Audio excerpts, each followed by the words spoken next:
Put your money into a financial institution like a bank or building society, you can get coverage of up to a maximum of $1.2 million per deposit or per financial institution if it should fail.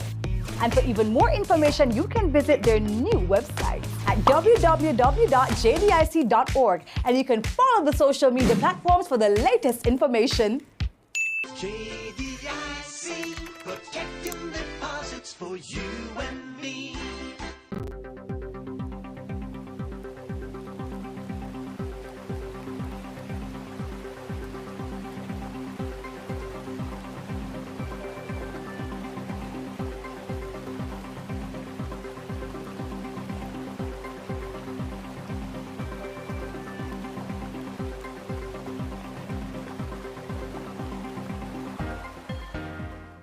The local news is brought to you by Darriman Trading, better from the start.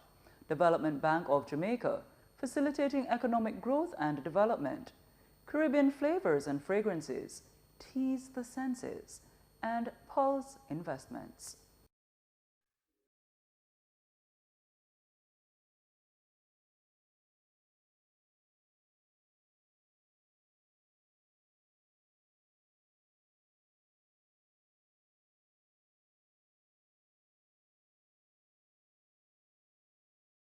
Welcome back to CBX Business News. We begin with a major development in Jamaica's recovery from Hurricane Melissa. The United States government has announced an additional US $10 million in humanitarian support, bringing its total assistance to US $22 million as the country confronts an unprecedented rebuilding challenge. At a special briefing at Jamaica House on Monday, U.S. Undersecretary for Foreign Assistance, Humanitarian Affairs and Religious Freedom, Jeremy Lewin, outlined the new measures to strengthen relief and recovery efforts.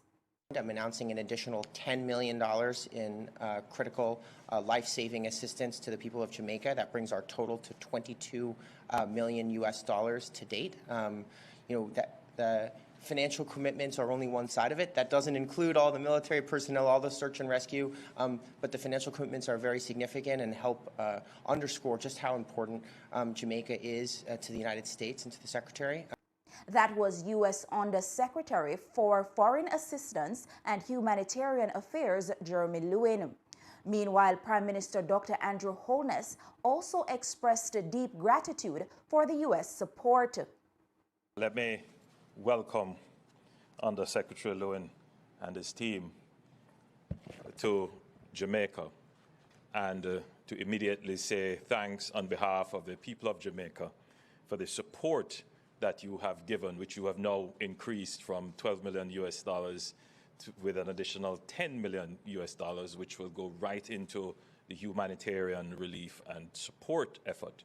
He, however, cautioned that the magnitude of the disaster extends far beyond the immediate emergency.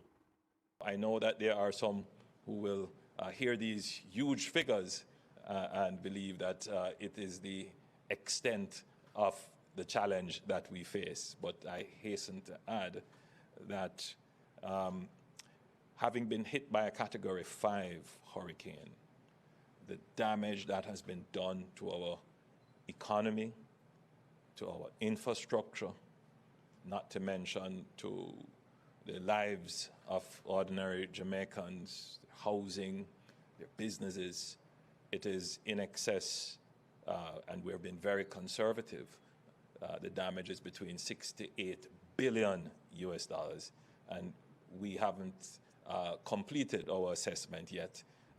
We expect that that figure will look a little bit differently after we have completed the assessment. In fact, it will be probably much more. That was Prime Minister Dr. Andrew Holness. Scotiabank Jamaica has rolled out a major relief initiative to support customers affected by Hurricane Melissa. Through its client assistance program, the bank is allowing eligible clients to defer payments on loans and credit cards for up to 3 months, giving families and small businesses extra time to recover. In a statement on Monday, the bank says the program applies to credit cards, auto and unsecured Scotia Plan loans, Scotia Line, small business loans, term loans, and mortgages. Applications for payment deferral will run from November 10 until December 31, 2025. While no payments will be required during the deferral period, interest and loan premiums will continue to accrue, and those amounts will be payable later in the loan cycle. Insurance coverage, however, will remain fully active. Scotiabank has also waived real-time gross settlement fees, that's interbank transfer charges, until year-end, helping lower transaction costs for both individual and corporate clients. For businesses using point-of-sale merchant services, the bank is offering direct assistance through its merchant support team. And clients with Scotia General Insurance or Scotia Jamaica Life Insurance policies are being guided through claims and flexible payment options to maintain coverage. Meanwhile, the bank is encouraging customers who were not directly impacted by the hurricane to continue regular payments to keep their debt in check. Scotiabank's multi-layered plan adds to the growing wave of private sector relief measures aimed at helping Jamaica rebuild after Hurricane Melissa. Meanwhile, JMMB Group has announced a Jamaican $25 million relief package through the JMMB Joan Duncan Foundation aimed at supporting rescue, restoration, and rebuilding efforts in the parishes hardest hit by Hurricane Melissa. The foundation's contribution will target communities across Western Jamaica, where widespread infrastructure damage and business disruption have severely affected livelihoods. In a show of resilience and leadership, JMMB also confirmed all branches island-wide have resumed normal operations effective November 10, 2025. In a statement on Monday, the group also encouraged affected clients to contact their JMMB representatives for guidance on financial planning and recovery assistance as the banking sector mobilizes to stabilize post-disaster economic activity. In other news, the government of Jamaica has implemented a new protocol to expedite the movement of humanitarian and emergency response vehicles through the island's toll corridors. This development follows the Toll Authority of Jamaica's announcement of the resumption of toll charges effective Monday, November 10, after Trans-Jamaican Highway Limited reported losses estimated at 41 million Jamaican dollars per day during the 2-week suspension of toll fees. Speaking at a post-hurricane press briefing earlier today, Transport Minister Daryl Vaz says all entities engaged in humanitarian work must submit a written request for toll access to the toll authority. As announced on Monday, November 10th, a new protocol has been implemented to ensure that all humanitarian and emergency response vehicles can move swiftly through the island's toll corridors to deliver essential supplies, personnel, and assistance to affected communities. Under this arrangement, all ministries, departments, and agencies, non-government organizations, charitable entities, and international partners and private citizens engaged in humanitarian work are required to submit a written request for toll access to the Toll Authority of Jamaica. He says ODPEM will set the eligibility criteria while the Toll Authority handles daily pass issuance. Request should be submitted via email to the toll.authority@mtw.gov.jm or to the Managing Director, Jerome.Palmer, that's Jerome Palmer, @mtw.gov.jm. I want to make it very clear that we will be working closely with ODPEM, but we don't want to burden ODPEM. So the Toll Authority will take responsibility based on the criteria set by ODPEM and handle the day-to-day issuing of these passes. That was Transport Minister Daryl Vaz. We go now to updates from the Bank of Jamaica on how the currency markets traded today. In Tuesday's currency trading session, the US dollar is selling for $160.82, the Canadian for $113.71, the pound sterling for $212.73, and the going rate for the euro is $189.33. We move to the latest updates from the JSE equities. In Tuesday's trading session, the JSE market activity resulted in the trading of 102 stocks, of which 36 advanced, 49 declined, and 17 traded firm.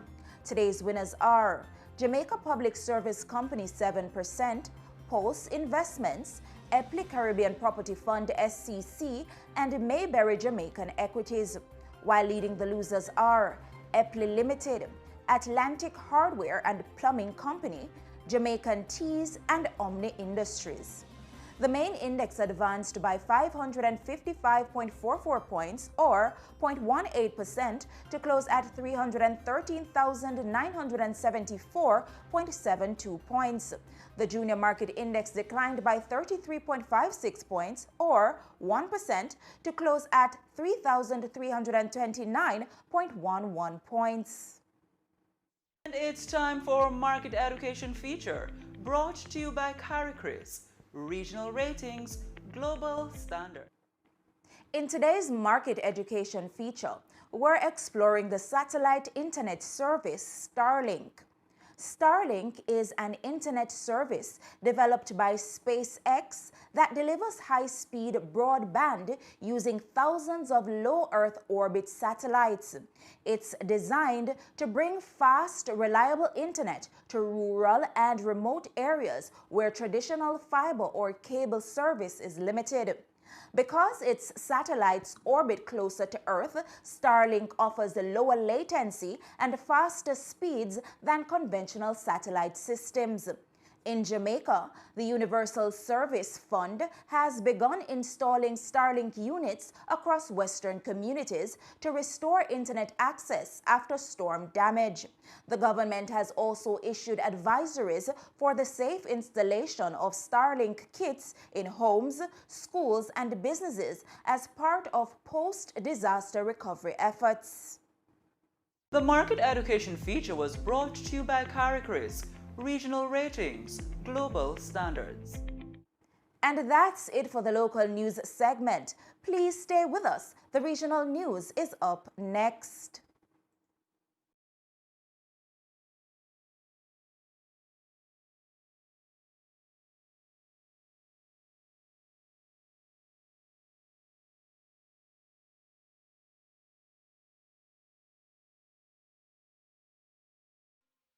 The local news is brought to you by Darriman Trading, better from the start. Development Bank of Jamaica, facilitating economic growth and development. Caribbean Flavors and Fragrances, tease the senses. And Pulse Investments. Caribbean Flavors and Fragrances Limited has been a part of Jamaica's manufacturing landscape for over 20 years. By crafting unique flavors and fragrances, we have become a part of your favorite household and food items such as beverages, ice cream, household cleaners, and much more. Known throughout the Caribbean for the highest quality, we continue to innovate with strong leadership, a dedicated team with integrity. We go the extra mile for our customers. Create the next taste sensation. Contact us at 876-923-5111 or visit our website, Facebook, Instagram, or LinkedIn pages.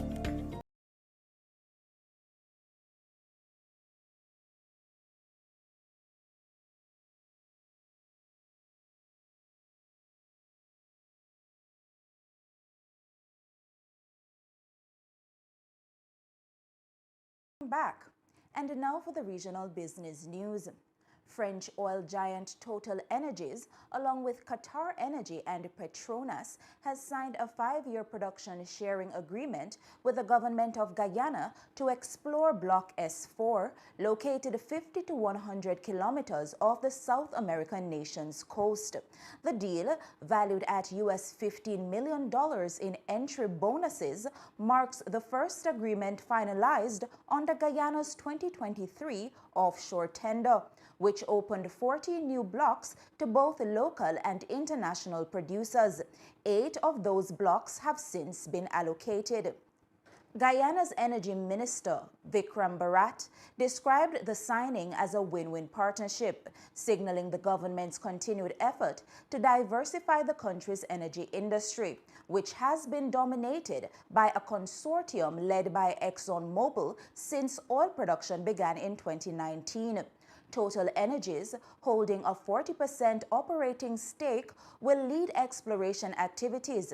The company vice president of exploration for the Americas emphasized the urgency of the project, saying, "We want to go fast. We want to explore this basin as soon as we can."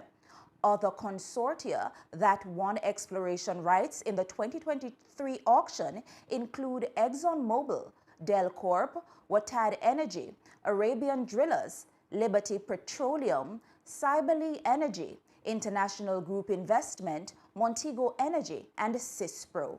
Minister Bharat added that additional agreements are expected later this year as negotiations continue over work programs and bonuses for at least 2 other blocks. Still with news from Guyana, Vice President Dr. Bharat Jagdeo says the government will be introducing a mandatory biometric identification system to register every citizen and migrant as the government moves to tighten labor market oversight and modernize its financial and immigration frameworks. At a recent press conference, Jagdeo announced that the initiative will require every resident to obtain a biometric card containing facial recognition data and personal identifiers. We've already started a few years back putting together the project that is being implemented right now that will register every migrant but also every other citizen, and we'll have their biometrics. So every person in Guyana will have a card with biometrics, their facial recognition, everything there on it. If you don't have that card, hard to survive in this country. You can't be working because the employers, people who employ you, will face serious penalties when they check their workers and they don't have that card. To open a bank account, you would need a card of that nature. To remit money to another country, because some people send money back home, who are here, you'd need that card. That was Guyana's Vice President, Dr. Bharat Jagdeo. In other news, prominent Barbadian economist Jeremy Stephen is calling for a new wave of private investment across the Caribbean, urging business leaders to abandon what he describes as a comfort zone built on government incentives and short-term fiscal relief. Stephen argues that growth will remain sluggish and debt levels high if regional economies continue to rely heavily on public spending. He believes the private sector must now become the engine of expansion by investing more aggressively in productive, future-ready industries. His comments follow the publication of the Latin American Economic Outlook 2025, released by the Organization for Economic Cooperation and Development, OECD, which warns that the region's economic model is under pressure from low productivity and limited private sector dynamism. Stephen says that message should resonate strongly in Barbados and across the wider Caribbean, where governments have carried the investment load for too long. He suggested that policymakers focus on unlocking capital through modern investment tools such as green bonds and blended finance, while simplifying regulations to attract both domestic and international investors. It's now time for news from the Trinidad and Tobago Stock Exchange. Overall market activity resulted from trading in 20 securities, of which 6 advanced, 7 declined, and 7 traded firm.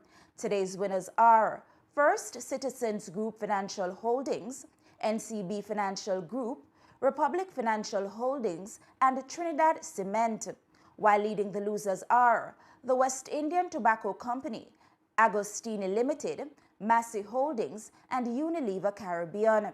Trading activity resulted in the following movements. The All-TNT Index advanced by 9.75 points to close at 1,349.83. The Composite Index advanced by 6.43 points to close at 935.86. The Cross-Listed Index advanced by 0.40 points to close at 66 or 68.97.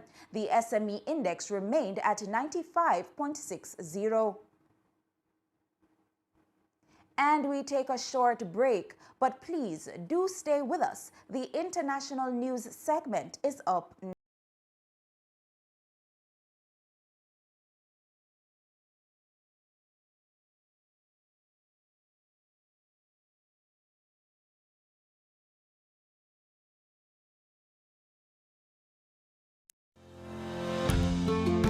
Wealth is not simply counted in dollars or cents, but in the time we spend with love, in love, giving love. Wealth is not simply a means to an end. It is the means to live out loud. Wealth is more than money. It's about family, the memories you create, the legacy you leave behind, and your ability to enjoy life in the moment. It's also about seeing the QMAX possibilities and seizing investment opportunities to achieve the future you want and deserve. Which is why QMAX Wealth will focus on your investments so you can experience more. Because true wealth is truly more. To start investing today, call 876-926-7767.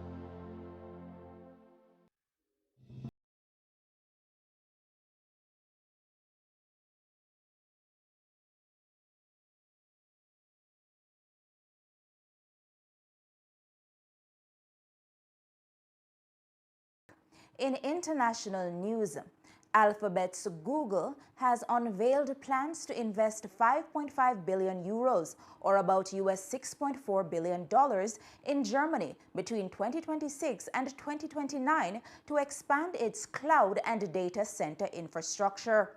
The move will see a new facility built near Frankfurt.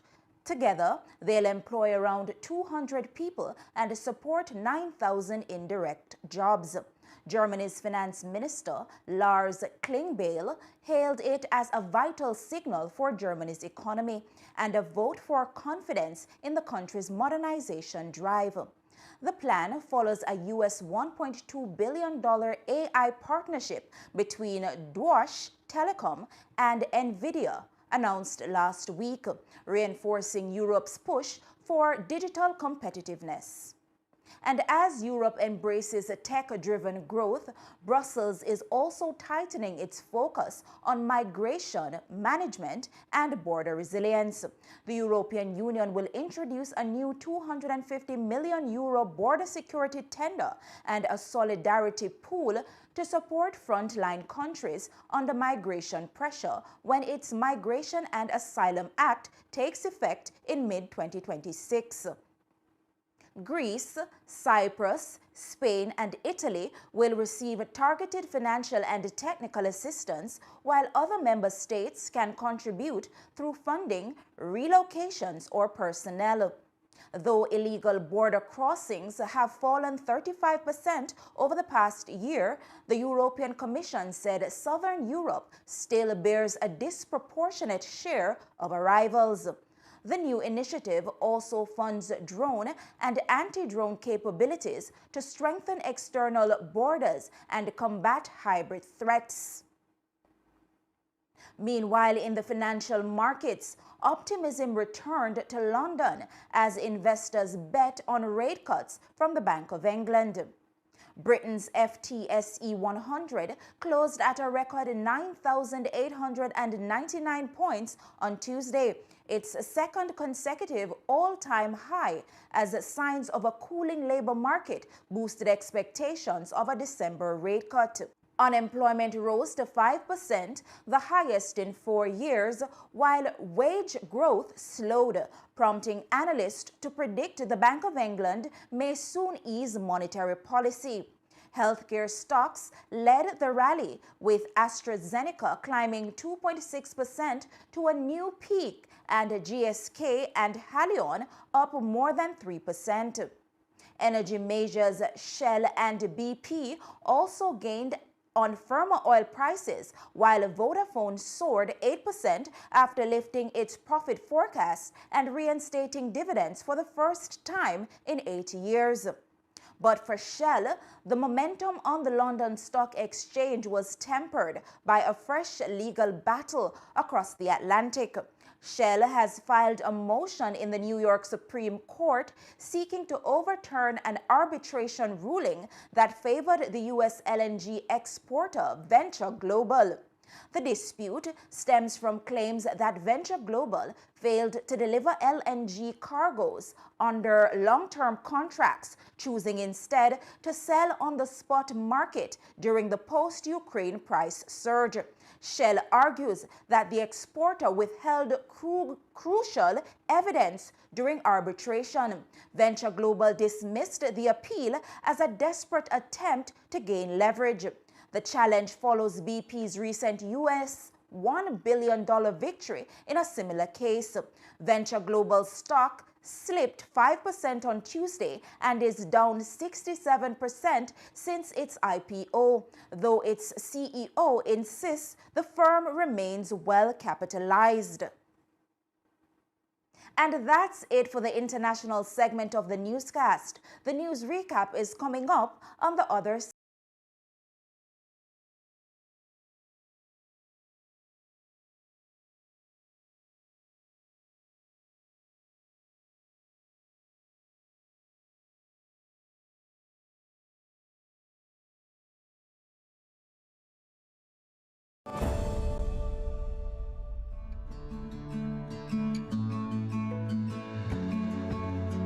If it were not for the Jamaica Stock Exchange listing, Phosphate Company Limited would not be where it's at today.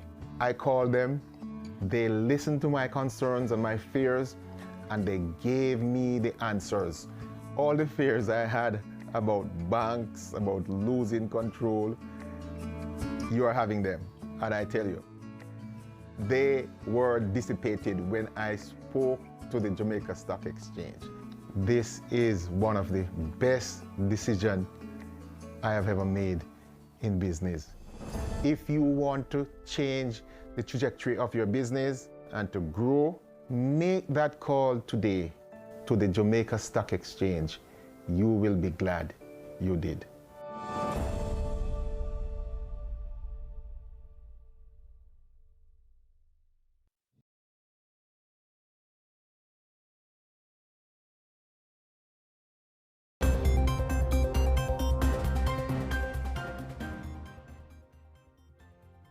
And now to recap our top stories.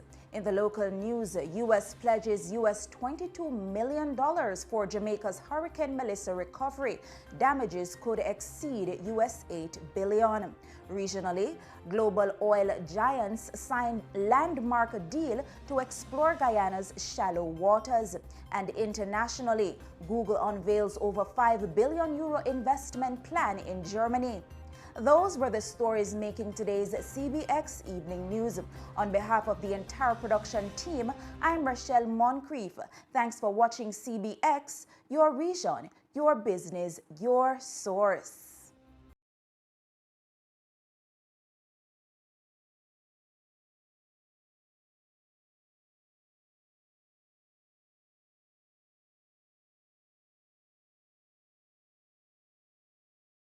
Hi, I'm Stephen Whittingham, Chairman of the Jamaica Stock Exchange, and you're watching CBX, your region,